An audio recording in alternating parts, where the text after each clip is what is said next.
Hi കൂട്ടുകാരെ, എല്ലാവർക്കും നമസ്കാരം. എല്ലാവർക്കും എൻ്റെ പുതിയ വീഡിയോയിലേക്ക് സ്വാഗതം. അപ്പോൾ ഇന്ന് ഞാൻ വന്നിട്ടുള്ളത് ഒരു അടിപൊളി കൊഴുവ കറിയായിട്ടാണ് കേട്ടോ. നത്തോലി ഇല്ലേ, നത്തോലി നമ്മുടെ ചെറിയ മീൻ, അതിൻ്റെ ഒരു അടിപൊളി കറിയായിട്ടാണ്. അപ്പോൾ നമുക്ക് വീഡിയോ കണ്ടാലോ? വീഡിയോയിലേക്ക് പോകാം.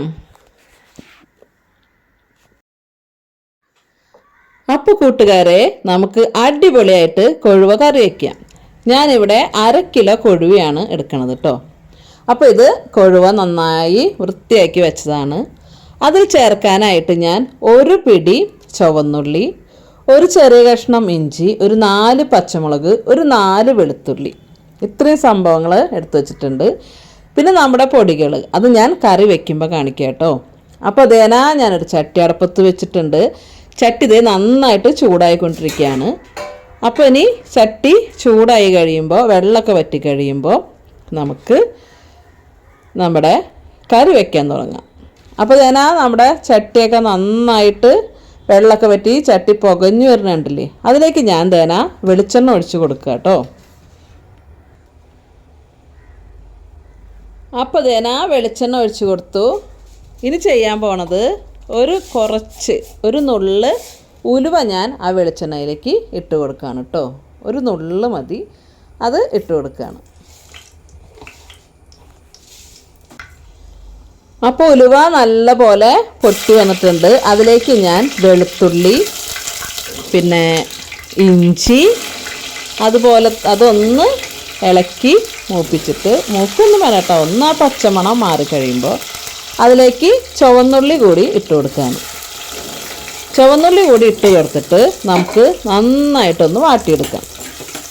ഇത് മൊരിഞ്ഞൊന്നും പോവണ്ട കേട്ടോ, ഒന്ന് വാടി കിട്ടിയാൽ മതി. ഇഞ്ചിയും നമ്മുടെ വെളുത്തുള്ളിയും നമ്മുടെ ഈ ചുവന്നുള്ളിയും കൂടി ഒന്ന് വാടി കിട്ടിയാൽ മതി.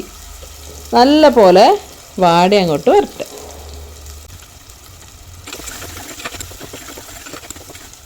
അപ്പോൾ നമ്മുടെ ചുവന്നുള്ളിയും ഇഞ്ചിയും വെളുത്തുള്ളിയൊക്കെ നന്നായിട്ട് വാടി വന്നു. അതിലേക്ക് ഞാൻ കൊടംപുളിയും വേപ്പിലയും പച്ചമുളകും കൂടി ഇട്ട് കൊടുക്കുകയാണ്. അത് ഒന്ന് ഇളക്കി യോജിപ്പിക്കാം.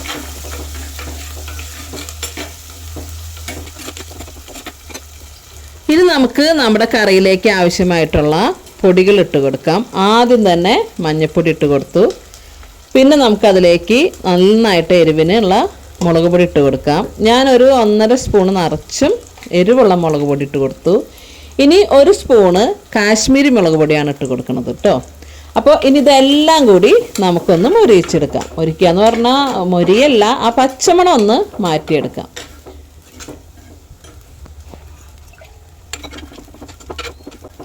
അപ്പോൾ അതിലേക്ക് അതിലേക്ക് ആവശ്യമായിട്ടുള്ള വെള്ളം ഒഴിച്ച് കൊടുക്കുകയാണ്. ഒരു 1.25 ഗ്ലാസ് വെള്ളം ഞാൻ ഒഴിച്ച് കൊടുക്കുന്നുണ്ട് കേട്ടോ. അതിനി നല്ല പോലെ ഇളകി വരണം, നല്ല പോലെ കുടുകുടൂന്ന് തിളച്ച് വരണം കേട്ടോ.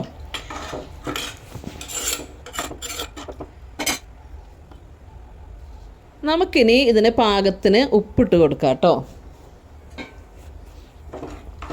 ഉപ്പിട്ട് നല്ല പോലെ ഇളക്കി കൊടുക്കാം. അപ്പോൾ നമ്മുടെ കറി ഇരുന്ന് നല്ല പോലെ തിളച്ചു കേട്ടോ, നന്നായിട്ട് തന്നെ തിളച്ചിട്ടുണ്ട്. അപ്പോൾ ഞാൻ ഒരു മുറി നാളികേരത്തിൻ്റെ തേങ്ങാപ്പാൽ നല്ല കട്ടിയോടുകൂടി ഇവിടെ എടുത്തു വെച്ചിട്ടുണ്ട്. ഒരു മുറി നാളികേരം ഉള്ളൂ കേട്ടോ. അപ്പോൾ നമ്മൾ വെള്ളം ഒഴിച്ച ഈ മസാലക്കൂട്ട് കണ്ടില്ലേ, നല്ല കുറുകുറുന്ന് കുറുകി വന്നിട്ടുണ്ട് കേട്ടോ. ഇനി നമ്മൾ ചെയ്യാൻ പോണത്, ഞാൻ ഒരു 1/2 മുറി നാളികേരം നല്ല പോലെ പിഴിഞ്ഞ് പാലെടുത്ത് നല്ല കട്ടിക്ക് പാലെടുത്ത് വെച്ചിട്ടുണ്ട്. അതിൽ നിന്ന് പകുതി നാളികേരം പാൽ നമുക്കിതിലേക്ക് ഒഴിച്ചു കൊടുക്കാം. ഇനി ഇതെല്ലാം കൂടി നല്ല പോലെ ഒന്ന് തിളച്ച് കുറുതാവട്ടെ.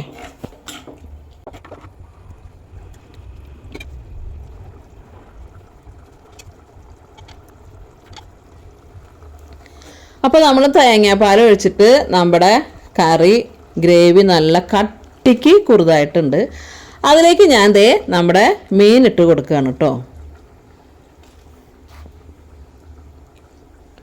അപ്പോൾ നമ്മൾ മീനുകളൊക്കെ ഇട്ട് കൊടുത്തു. ഇനി നമുക്കൊരു സ്പൂൺ വെച്ചിട്ട് അത് ആ വെള്ളത്തിലേക്ക്, ആ ഗ്രേവിയിലേക്ക് നല്ല പോലെ തട്ടിപ്പൊത്തി വെച്ച് കൊടുക്കാം. കണ്ടില്ലേ, നല്ല കുറുന്നനുള്ള ചാറാണ് കേട്ടോ. അപ്പോൾ നമുക്കത് തട്ടിപ്പൊത്തി വെച്ച് കൊടുക്കാം. നമുക്കിനി ഒരു മൂടി വെച്ച് ഇതൊന്ന് മൂടി വയ്ക്കാം. നമുക്ക് ഒരു 5 മിനിറ്റ് നമുക്കിതൊന്ന് മൂടി വയ്ക്കാം. അപ്പോൾ നമ്മൾ മൂടി വെച്ചിട്ട് 5 മിനിറ്റ് കഴിഞ്ഞു. നമുക്കൊന്ന് തുറന്ന് നോക്കാം. ചെറുതായിട്ട് തള വന്നിട്ടുണ്ട് കേട്ടോ. അപ്പോൾ നമുക്കിനി ഒന്നും കൂടെ ഒന്ന്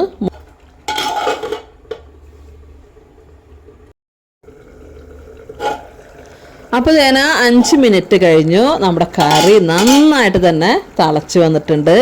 നമ്മുടെ മുളകൊക്കെ തെളിഞ്ഞ് വന്നിട്ടുണ്ട്. നമുക്കിതിനൊന്ന് ചുറ്റിച്ച് കൊടുക്കാം. കയ്യിലിടണ്ട കേട്ടോ, നമ്മുടെ മീനൊക്കെ ചിലപ്പോൾ പൊടിഞ്ഞു പോകും.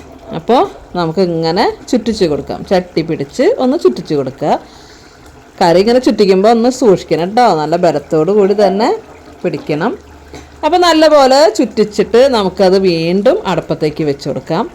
എന്നിട്ട് ബാലൻസ് ഇരിക്കുന്ന നമ്മുടെ തേങ്ങാപ്പാൽ അതിലേക്ക് ഒഴിച്ചു കൊടുക്കാം. അതിനുശേഷം നമുക്ക് കുറച്ച് കറിവേപ്പില ഇട്ട് കൊടുക്കാം. ഇനി നമുക്ക് ഇതിലേക്ക് കുറച്ച് പച്ച വെളിച്ചെണ്ണ ഒഴിച്ചു കൊടുക്കാം.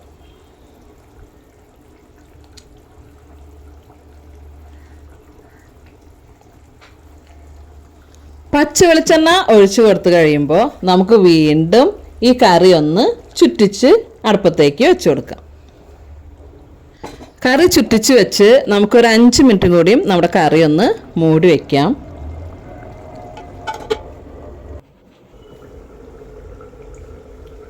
അപ്പോൾ നമ്മൾ കറി മൂടി വെച്ചിട്ട് 5 മിനിറ്റ് കഴിഞ്ഞു. നമുക്കിനി ഈ മൂടിക ഒന്ന് തുറന്ന് നോക്കാം. കണ്ടോ, ഇപ്പോൾ നമ്മുടെ കറി ഇതേ നന്നായിട്ട് തന്നെ തിളയ്ക്കുന്നുണ്ട്. ഒന്നും കൂടിയും ഒന്ന് ചുറ്റിച്ച് നമുക്ക് അടുപ്പത്തേക്ക് വെക്കാം. നമുക്ക് നമ്മുടെ സ്റ്റൗവ് ഇനി ഓഫ് ചെയ്ത് കൊടുക്കാം കേട്ടോ. ഇപ്പോൾ നമ്മുടെ സ്റ്റൗവ് നമ്മൾ ഓഫ് ചെയ്ത് കൊടുത്തു. എന്നിട്ടും കറി ഇരുന്ന് നല്ല പോലെ തിളയ്ക്കുന്നുണ്ട്. നമുക്കിനി ഇത് ഒന്ന് മൂടി വെച്ച് കൊടുക്കാം. നമ്മൾ സ്റ്റൗവ് ഓഫ് ചെയ്തിട്ട് കുറച്ച് സമയമായിട്ടോ, എന്നിട്ട് നമ്മുടെ കറി നല്ല പോലെ തിളയ്ക്കുന്നുണ്ട്. അപ്പോൾ ഇനി ഇതൊന്ന് മൂടി വയ്ക്കാം നമുക്ക്. അപ്പോൾ കണ്ടില്ലേ, സ്റ്റൗവ് ഓഫ് ചെയ്തിട്ട് നമ്മുടെ കറി ഇടുന്ന് തിളയ്ക്കുന്നുണ്ട് കേട്ടോ. അപ്പോൾ 10 മിനിറ്റ് കഴിഞ്ഞപ്പോൾ ഞാൻ നമ്മുടെ കറി തുറന്ന് നോക്കി. കറി തുറന്നപ്പോൾ ഉള്ള കാഴ്ചയാണ് നിങ്ങൾ കാണുന്നത് കേട്ടോ. നല്ല തേങ്ങാപ്പാലിൽ കുറുകിയിരിക്കുന്ന നമ്മുടെ അടിപൊളി കൊഴുവക്കറിയാണിത്. ഈ കറിയുടെ രുചിയൊന്നും വേറെ കൊഴുവ എങ്ങനെ വെച്ചാലും നിങ്ങൾക്ക് കിട്ടില്ല കേട്ടോ. അത്രയും രുചിയാണ് ഈ കറിക്ക്. ഇത് മാത്രം മതി കേട്ടോ നമുക്ക് ചോറിനാനായിട്ട്. ഇതിങ്ങനെ ഇരിക്കും തോറും കറി ഇങ്ങനെ രുചി കൂടി കൂടി വരും. കറിയൊക്കെ കഴിഞ്ഞ് കഴിയുമ്പോൾ നമ്മുടെ ചട്ടിയിൽ കുറച്ച് ചോറും കൂടി ഇട്ട് മഴയ്ക്ക് തിന്നാണ്ടല്ലോ ഒരു രക്ഷയില്ല കേട്ടോ. എൻ്റെ നാവിൽ വെള്ളം ഊറാണ് പറയുമ്പോൾ തന്നെ. അപ്പോൾ കൂട്ടുകാരെ, ഞാൻ കറി ഒന്ന് പകർത്തി കാണിക്കാം കേട്ടോ. കണ്ടാ, നമ്മുടെ കറി കണ്ടില്ലേ, അത്തപ്പൂ ഇട്ട പോലെയല്ലേ നമ്മുടെ കറി വയ്ക്കണേ. അടിപൊളി രുചിയാട്ടോ. കാണുന്നതിലും രുചിയാണ് കഴിക്കാനായിട്ട്. അപ്പോൾ എല്ലാവരും ഇതുപോലെ ഒന്ന് ഉണ്ടാക്കി നോക്കണം. ഉണ്ടാക്കി നോക്കിയിട്ട് ഈ കറി നന്നായിട്ട് നിങ്ങൾക്ക് ഇഷ്ടപ്പെടുകയാണെങ്കിൽ നിങ്ങൾ എൻ്റെ ചാനൽ സബ്സ്ക്രൈബ് ചെയ്യണം, ലൈക്ക് ചെയ്യണം, ഷെയർ ചെയ്യണം കേട്ടോ. അപ്പോൾ അടുത്തൊരു വീഡിയോ ആയിട്ട് കാണുമ്പോഴേക്കും എൻ്റെ എല്ലാ കൂട്ടുകാർക്കും ഗുഡ് ബൈ.